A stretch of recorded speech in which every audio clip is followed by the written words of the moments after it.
Praise the Lord. అక్షయుడు, అదృశ్యుడు, అద్వితీయ దేవుడైన క్రీస్తు యేసు పేరట మీ అందరికీ నా వందనములు. నా యేసయ్య కృపా కనికరములు మీకు తోడై ఉండును గాక. ఈ దినపు యేసయ్య జీవపు మాట యోహాను సువర్తమానం 6వ అధ్యాయం 27వ వాక్య భాగం. అక్షయమైన ఆహారము కొరకే కష్టపడుడి. ఈ లోకము శాశ్వతము కాదని ఎరిగి శాశ్వతుడైన యేసయ్య వైపు చూచుచు ఆయన అడుగు జాడలలో నడుచుచు శాశ్వతమైన రాజ్యం వైపు పరిగెడుతున్న నా దేవుని రాజ్య సంబంధులారా, పరలోకమే మన గమ్యము గురి అయి ఉన్నది. ప్రస్తుతపు దినములలో ప్రతి మనిషి కష్టపడుతూనే ఉన్నారు.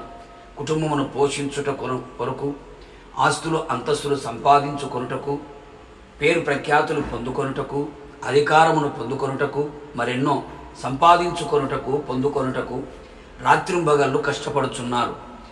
అవసరమైన వాటి కొరకు కొందరు, అనవసరమైన వాటి కొరకు మరికొందరు, అత్యాశతో ఇంకా కొందరు కష్టపడుచున్నారు. నీవెంత కష్టపడినా, సంపాదించినా, పోగు చేసుకొనినా, దాచుకొనినా ఈ లోకపు మట్టుకే అని గుర్తించుకో. మరికొందరు వ్యర్థమైన దాని కొరకు కష్టపడి క్షీణించిపోవచ్చున్నారు. కష్టపడాలి. దేవుడు మన కష్టమును ఎరుగును, కష్టమునకు ఫలితము ఇచ్చును. అప్పగింపబడిన వాటి కొరకు కష్టపడవలెను. అయితే ఆత్మీయులు క్షయమైన వాటి కొరకు కాక అక్షయమైన వాటి కొరకే కష్టపడవలెను అనే సంగతి మరవకూడదు. ఎందుకనగా ఈ లోకంలో ఉన్నవన్నీ క్షయమైపోవును, సృష్టి యావత్తు క్షయమైపోతాయి. అందుచేత అక్షయమైన వాటిని తెలుసుకొని వాటి కొరకు కష్టపడవలెను. అక్షయమైన ఆహారము కొరకు కష్టపడమని యేసు చెప్పెను. ఆహారము దేవుని వాక్యము, క్రీస్తు శరీరము, రక్తము. ఇవి గతించనివి గనుక మనలో నిత్యములోనికి నడిపించును, నిత్య జీవమును అనుగ్రహించును అని గ్రహించు. అంతేగాక సాధువైనట్టియు, మృదువైనట్టియు, గుణము అను అక్షయమైన అలంకారము అంతరంగ స్వభావములో ఉండునట్లు కష్టపడవలెను. ఈ దేవుని దృష్టికి విలువగలది అని తెలుసుకో.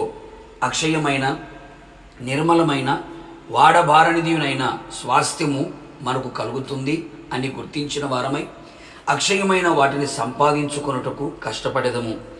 ఈ క్షయమైపోయే శరీరం అక్షయతను ధరించుకొనవలెను. అప్పుడు విజయమందు మరణము మృంగివేయబడును. ఈ విధముగా అక్షయతను శరీరముగా మారునట్లు సువార్త వలన మనలో ఉన్న పాపము ద్వారా కలిగే మరణము నిరర్థకమైన ఎడల అక్షయత వచ్చును.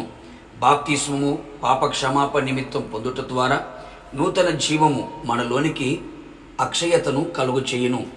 ఆత్మచేత నింపబడి నడిపించబడుచు విశ్వాస జీవితము కలిగి పరిశుద్ధతను నిలిచి ఉన్నప్పుడు అక్షయతను ధరించుకొందము.